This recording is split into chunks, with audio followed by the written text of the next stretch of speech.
Oi.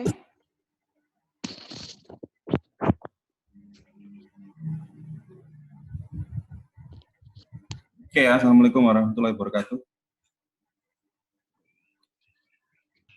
Waalaikumsalam warahmatullahi wabarakatuh. Kalian dengar nggak? Dengar, Pak. Dengar, Pak. Cek. Oke. Masuk. Absen dulu ya. Oke, sambil absen kalian pakai HP ya. Bisa lihat Iya, Pak. absensinya.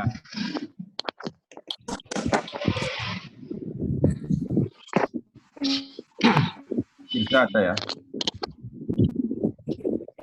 Ilma. Tarik ini.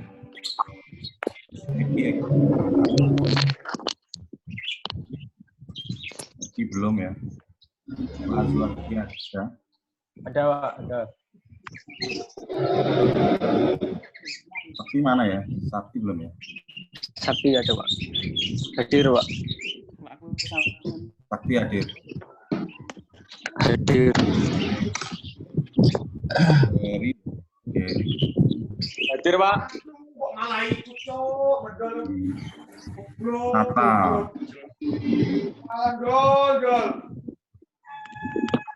Tata belum. Yazid. Hadir, Pak. Tata Ya, hadir. Pak, saya, Pak. Oh, sorry. Pak, Tata hadir, Pak. Ya. Yazid. Iya, saya Azik, Pak. Eka. Oke. Octavia ada. Ada, Pak. Ada. Ada. Alif ada ya. Ramadan nggak ada ya. Novando.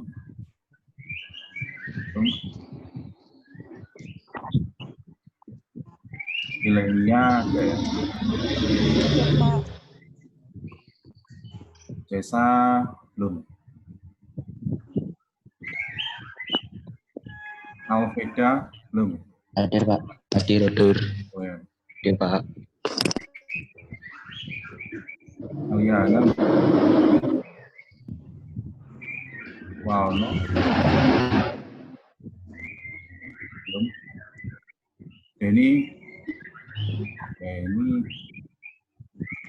belum ya. Oke, tarik. Ya, Pak. Saya hadir, Pak. Oke, silakan dicek ini yang belum siapa ini. Pak, saya sudah di absen belum, Pak? Tadi belum kedengaran apa-apa soalnya. Aduh, dari sana.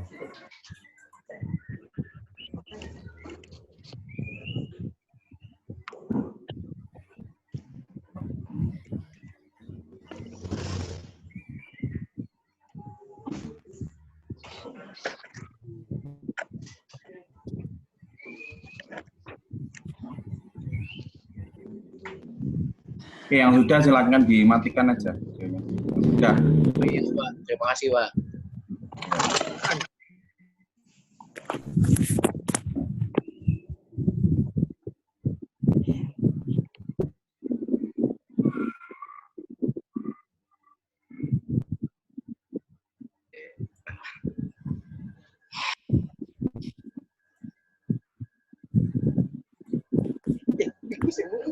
Ini yang belum siapa ini? Coba.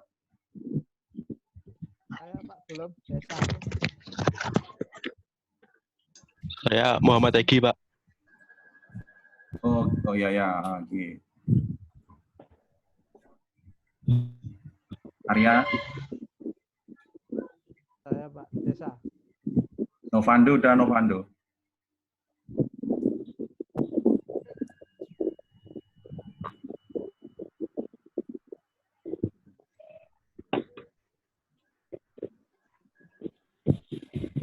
Maono sudah ada. Denny ada, Denny? Ada ya? Ada. Cesa tadi ada kayaknya ya? Saya, Pak. Ramadan ada?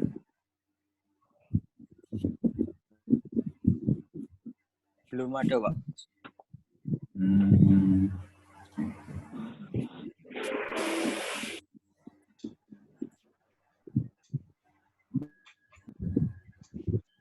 Oke, sambil jalan nanti yang belum silakan nanti interupsi yang belum. Iya, Pak.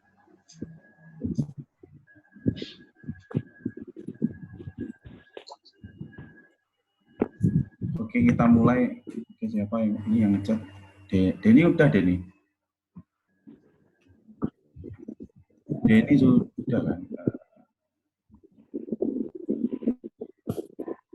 Denny sudah saya centang. Novando sama Ramadan. Novando sama Ramadan yang belum. Oke. Oke.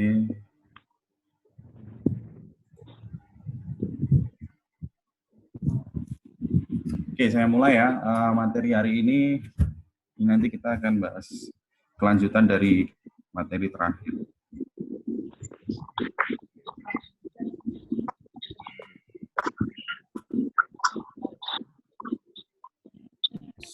Slide-nya sudah masuk. Halo, Pak. Slide-nya sudah masuk, sudah tampil. Ya, Pak. Sudah, Pak. Nah, oke. Kita mulai. Saya mute dulu. Oh, atau nggak usah berisik ya. Kalau ada yang berisik langsung di-mute ya. Oke, pertemuan hari ini kita akan bahas ini, yaitu kelanjutan dari materi terakhir. Masalahnya apa? Masalah terakhir itu kemarin kita sampai di sini ya. Di sini, kemudian yang menjadi masalah adalah data yang ditampilkan di sini kemarin itu adalah hasil dari data yang kita injekkan secara langsung ya. Data yang kita isikan langsung di script-nya. Masa ke depan seperti itu kan nggak mungkin ya. Oke, Denny tolong di mute. Oh, saya mute aja semua lah biar ya, Oh iya, Pak. Oke, saya mute semua. Video yang masih ada bisa dimatikan biar ringan, biar bandwidth-nya ringan. Oke, saya lanjutkan.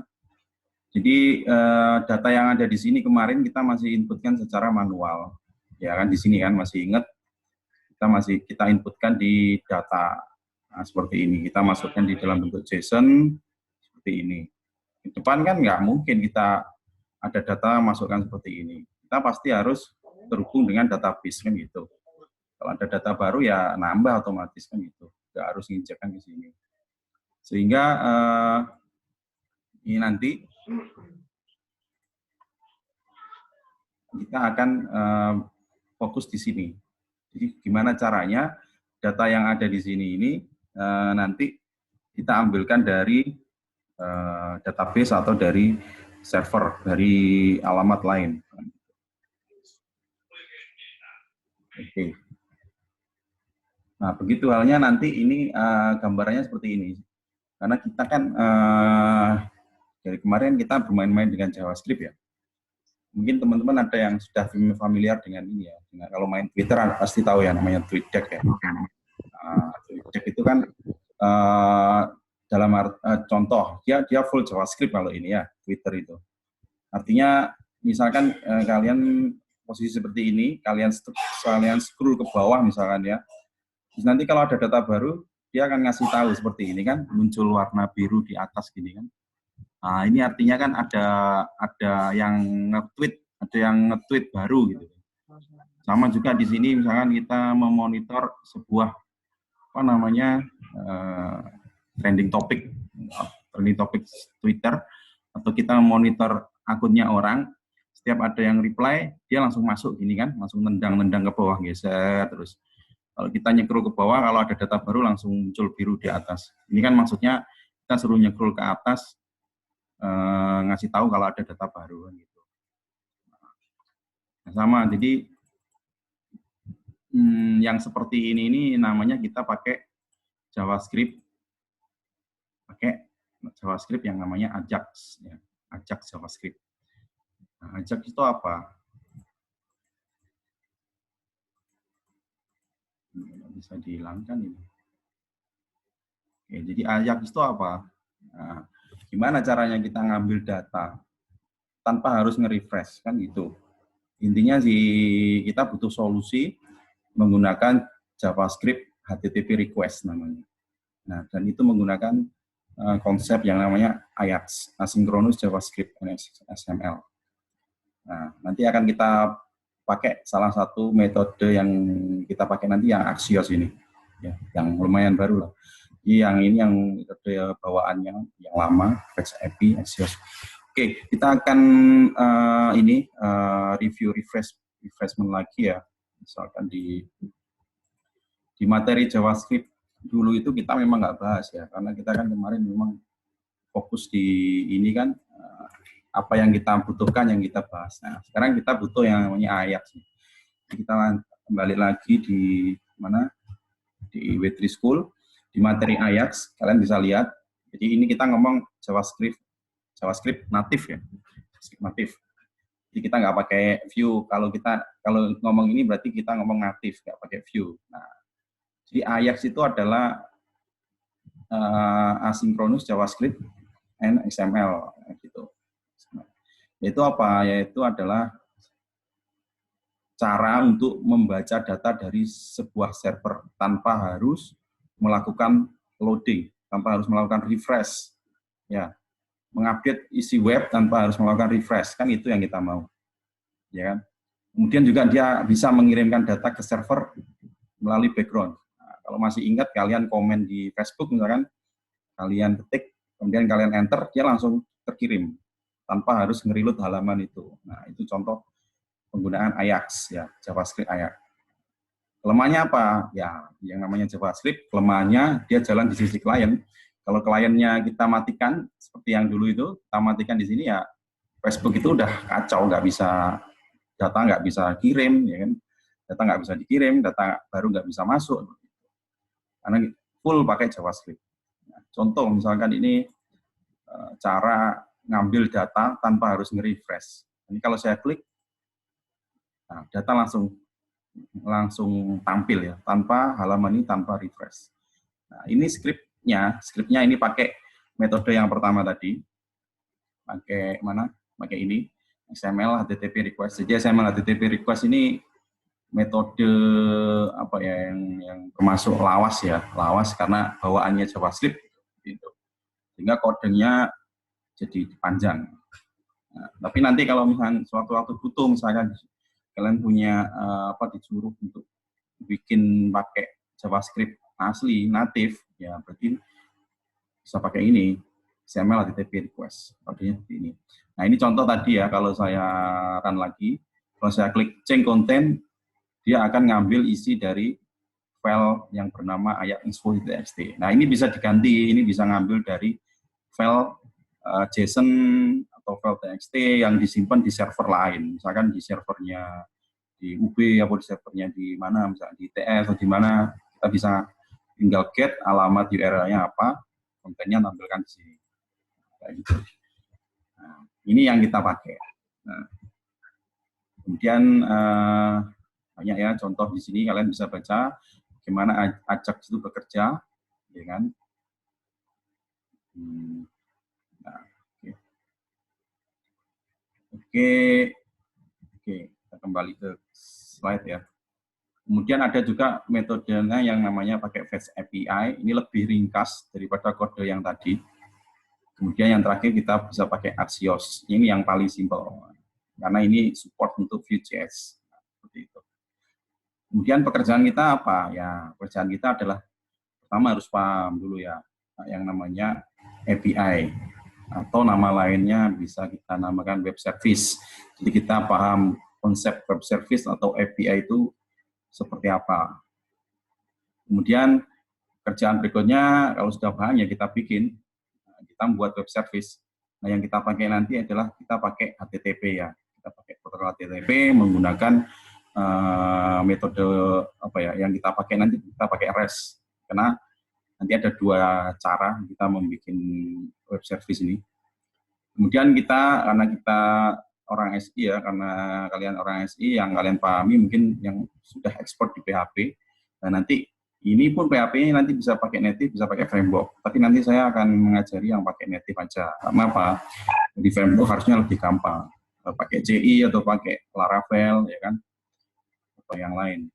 Kemudian yang pekerjaan terakhir adalah membuat aplikasi di sisi kliennya. Nah, ini pekerjaan yang akan kita lakukan ya. Yang utamanya kita fokus di sini. Kita menggunakan Vue.js dan Axios kan gitu. Nah, oke. Sekarang kita memahami apa itu web service. Jadi kita bisa lihat seperti ini web service itu. Jadi web service itu ada gambarannya seperti ini ya. Kita ada server di sini. Kita ada server di sini. Nah, kemudian ada aplikasi. Nah, aplikasi di sini ini multi-platform. Multi-platform itu maksudnya gimana? Maksudnya gini, kalau kita punya data di database, kemudian kita membuat aplikasi yang multi-platform, maksudnya gini, kita bikin aplikasi pakai web, kemudian kita bikin aplikasi pakai mobile, pakai Android, kemudian ada aplikasi pakai iOS, ya kan? Nah, itu gimana caranya semuanya ngambil data di database yang sama, kayak gitu? Apakah di setiap device-nya ini melakukan query? Kalau di PHP kan kita ngomong query ya, caranya ngambil data di database kan pakai select, bintang, apa itu kan query, SQL. Nah, kalau di web mungkin bisa, di aplikasi web. Tapi kalau di mobile, nggak bisa. Di mobile, di Android, nah itu kita nggak bisa melakukan query secara langsung ke sini.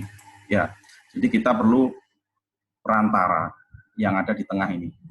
Perantaranya apa? Ya perantaranya itu yang namanya web service atau yang namanya API atau namanya REST service atau REST server. Nah, sama itu nama lain aja. Sehingga fokusnya kalian yang perlu harus dibangun itu di sini. Jembatan untuk menjembatani data yang ada di database di MySQL, di PHP MyAdmin itu kita transfer dulu ke format data yang lain, berbentuk yang lain. Biasanya bentuk datanya adalah JSON, ya, pernah dengar ya, JSON atau pakai format data XML. Jadi yang ada di sini, di lingkaran ini, di API ini, dia itu adalah data yang sudah diolah dalam bentuk JSON atau dalam bentuk XML. Ya, dalam bentuk XML atau JSON. Nah, data itu adalah ekstraksi dari data yang ada di database, yang ada di database MySQL atau yang lain seperti itu. Nah, kenapa harus dibuat seperti itu ya? Iya, biar semua device di sini di aplikasi kita ini di sini ya kan di sini, biar device kita ini bisa langsung baca data yang sudah siap konsumsi gitu, sudah siap konsumsi. Nah, sehingga setiap platform walaupun ini OS-nya Linux atau Windows atau Mac, di sini misalkan iOS atau Android atau yang lain, misalkan ya, itu semuanya bisa membaca data dalam bentuk format JSON atau XML. Nah, itu keuntungannya. Kenapa kok JSON itu jadi penting? Karena dia menjembatani tadi di API ini dia punya peran yang sangat besar ya. Biar data itu bisa dibaca oleh multi platform itu harus diformat dalam bentuk JSON. Nah, gambarannya apa? Nah, contoh penggunanya yang di sini, yang di sisi atas ini ya, yang di sisi atas ini contoh lainnya adalah satu, misalkan aplikasi seperti Traveloka, e-banking, kemudian tiket.com. Nah, kalian tahu nggak kalau aplikasi ini itu sebenarnya dia itu nggak punya database ya. Katakanlah Traveloka itu, dia datanya dari mana? Dia datanya dari maskapai, dari AirAsia, dari mana? Dari Garuda, dari mana-mana, dari maskapai. Yang punya data itu adalah si maskapai. Ya, yang punya data jadwal penerbangan, harga, terus kursi nomor berapa yang kosong. Itu data itu sebenarnya Traveloka nggak punya. Traveloka hanya mengonsumsi API yang disediakan oleh si maskapai. Jadi ibaratnya di sini ada banyak maskapai ya. Misalkan di sini ada AirAsia. Maksudnya di sini ada server AirAsia, ada server Garuda, misalkan, ada server Sriwijaya, misalkan. Nah, masing-masing ini dia memproduksi API di sini. API, server API, server API. Nah, si Traveloka yang di sini dia mengonsumsi dia ngambil data dari sini. ngambil dari sini, seperti itu. Nah, sehingga si Traveloka itu nggak perlu tahu, nggak perlu ngakses MySQL-nya, nggak perlu ngakses PHP MyAdmin-nya, nggak perlu. Yang dia cukup akses adalah API yang disediakan oleh si maskapai. Nah, masalahnya API itu gimana? Apakah langsung setiap maskapai ngasih gratis itu? Ya enggak.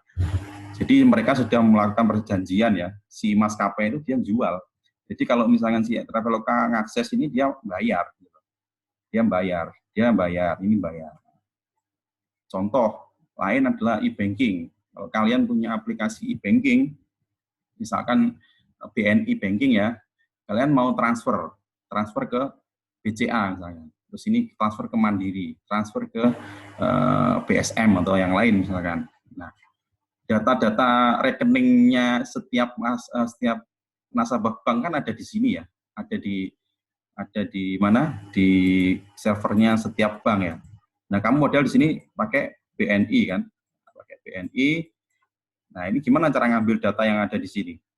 Ya, harus ngakses si API servernya si bank di sini, misalnya Bank Mandiri, dia ngakses si BNI ngakses servisnya, API servisnya si Bank Mandiri. Nah, itu bayar 6.500 yang biaya transfer itu adalah biaya ngakses si servernya tadi, si API service, API servernya tadi.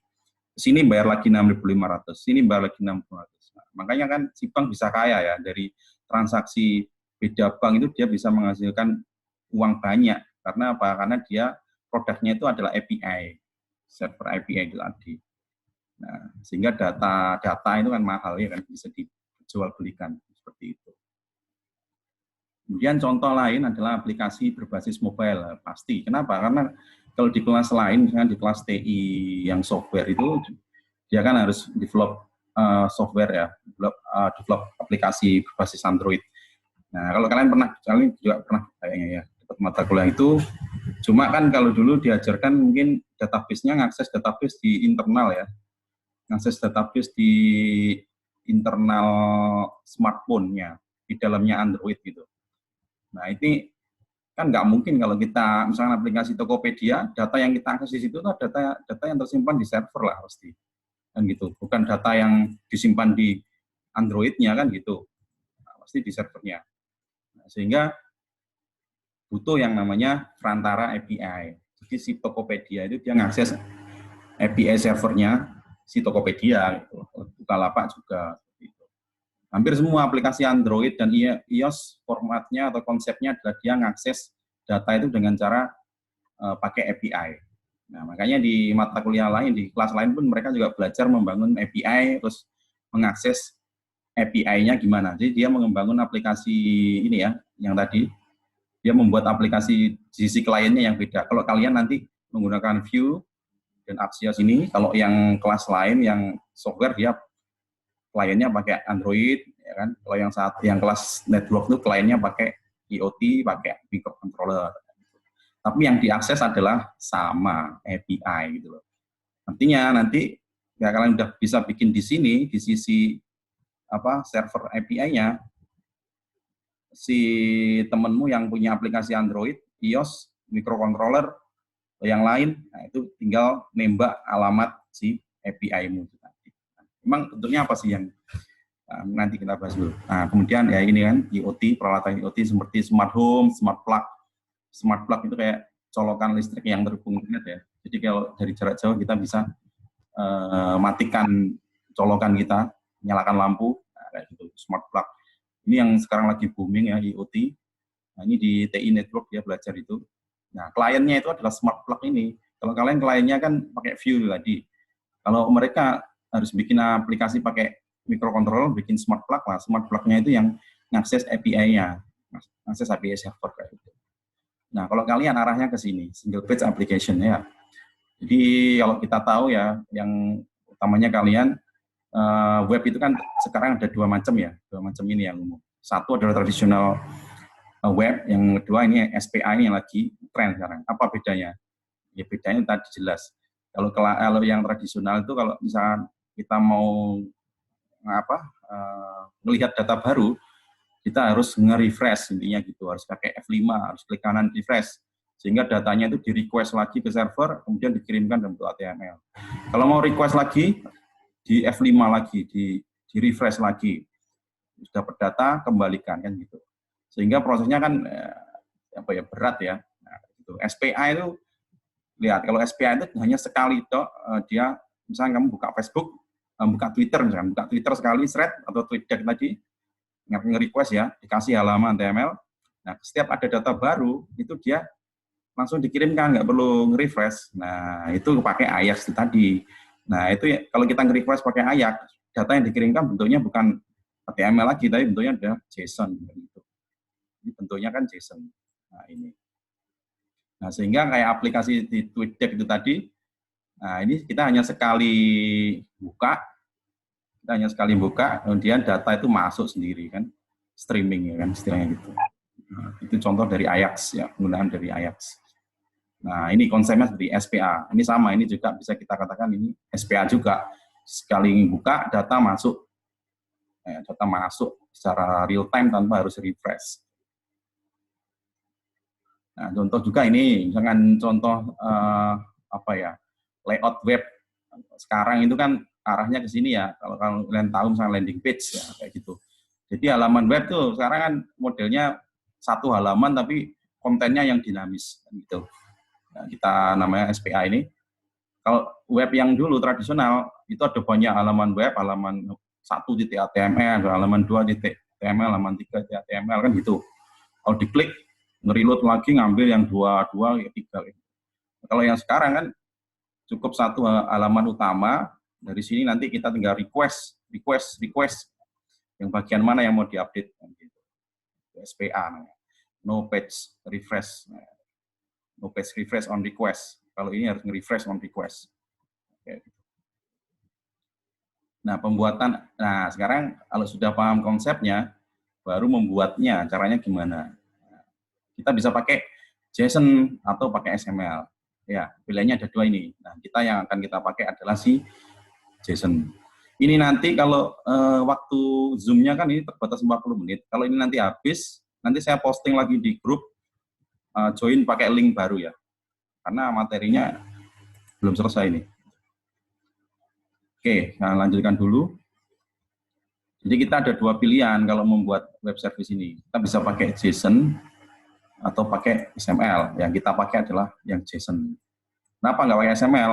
XML itu terlalu berat ya, karena dia formatnya itu terlalu panjang kalau saya ngomongnya. Kalau JSON itu lebih ringkas, ringan, dan banyak yang gunakan. Terus metode yang kita pakai adalah REST. Ini yang populer sekarang. Ada juga metode yang jadul dulu itu namanya SOAP. Ya. Jadi ada REST, ada SOAP. Nah ini kalau mau dipelajari, langsung pelajari sendiri. Cari-cari dulu. Baca. Yang kita pakai adalah REST. Nah, kita pakai REST. Sehingga biasanya nama lainnya, API kita nama lainnya adalah REST server. Nah, itu sama. Kemudian kita butuh juga nanti develop pakai PHP. Nah, pilihannya pakai native atau framework. Nah, saya yang akan kasih contoh pakai native. Tapi nanti di project kalian yang kelompokan itu, saya nanti minta kalau bisa pakai framework kalian yang kalian kuasai. CI boleh, Laravel juga boleh. Oke, let's start ya. Oke, dari sini ada pertanyaan, silakan. Silakan di-unmute sendiri kalau ada pertanyaan.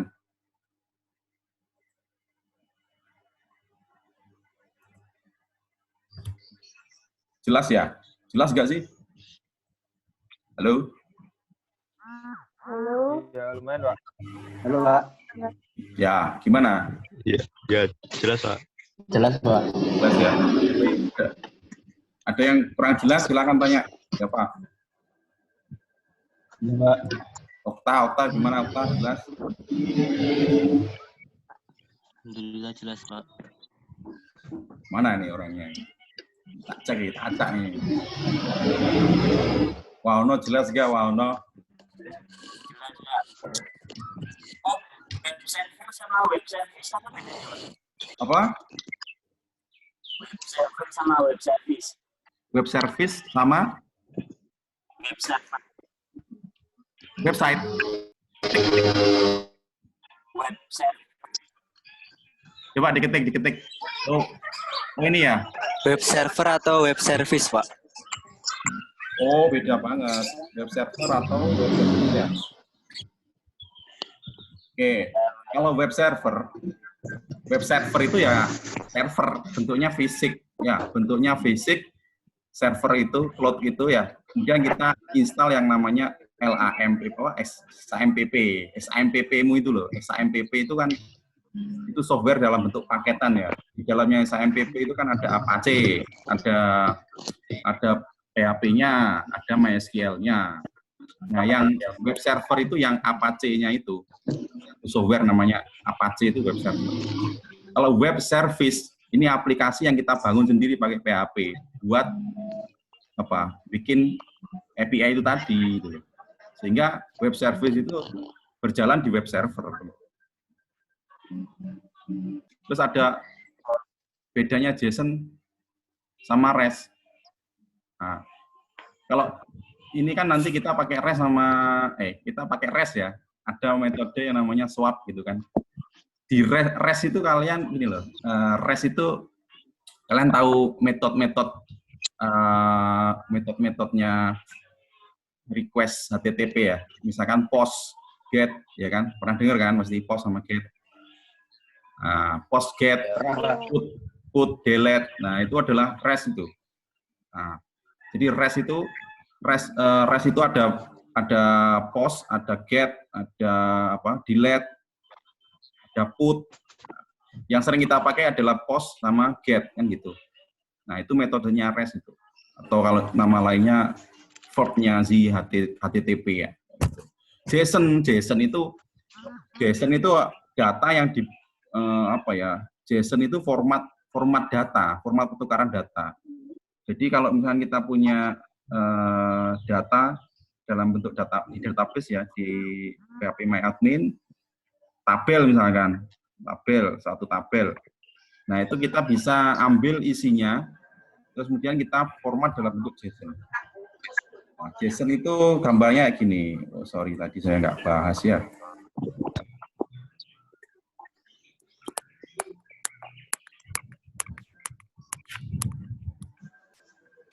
Nah,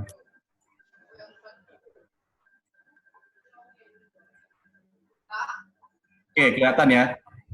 Nah, ini namanya JSON ya. Jadi JSON ini apa? Nah, kita nanti mau membuat format yang ada di database di PHPMyAdmin itu nanti bentuknya seperti ini. Ini namanya JSON kan. Jadi format data yang dibentuk lain gitu loh. Formatnya lain, beda dengan XML. Kalau XML bentuknya gimana? XML. Kalau JSON gimana? Nah, kalau XML itu kayak gini. Kalau kalian pernah belajar Android, desain layoutnya kan kayak XML ya. Kayak gini ya. Nah, jadi nggak hanya untuk ngedesain, tapi data yang dari PHPMyAdmin itu kita bisa ambil, terus kita bentuk format yang lain, bentuk XML itu bisa. Nah, itu nanti bisa dibaca sama aplikasi-aplikasi yang lain gitu. Tapi kan ribet nih, ada banyak ini. Ini ukurannya kalau di size-nya itu byte-nya itu lebih besar. Nah, kalau si JSON dia karena formatnya lebih ringkas, seperti ini ya. Nah, ini ringkas dia. Di data tabel itu dia tampilkan seperti ini. Yang kita kerjakan dari kemarin itu JSON. Yang di sini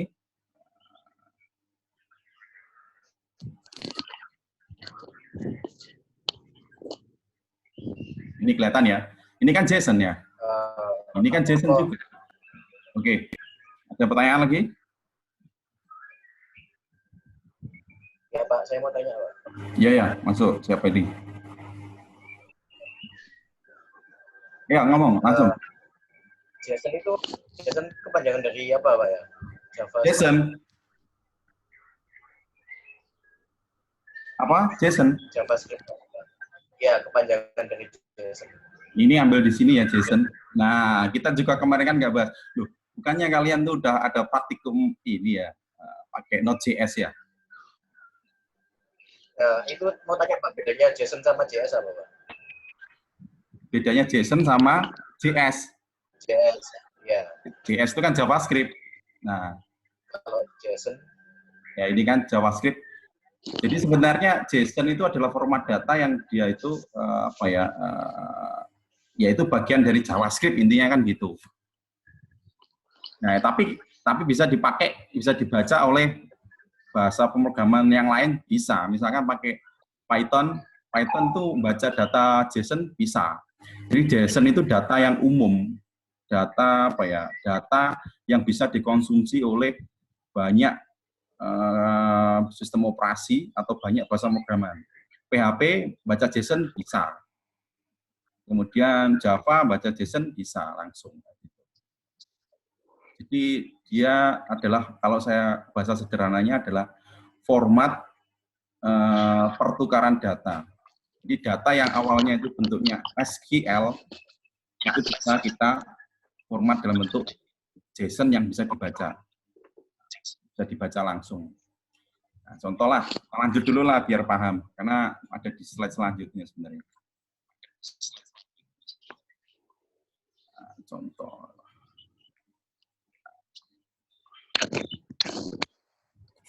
Oke, saya nangkepnya sih kalian kayaknya masih ini ya, belum terlalu paham ini ya, JSON ya.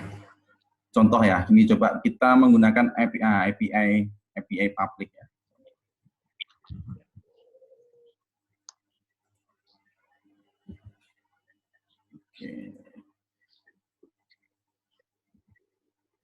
Oke, sambil tanya lagi nggak apa, sambil saya pindah dulu.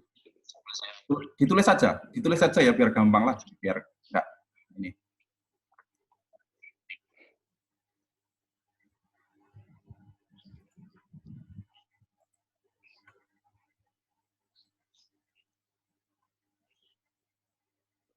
Nah, ini kelihatan ya.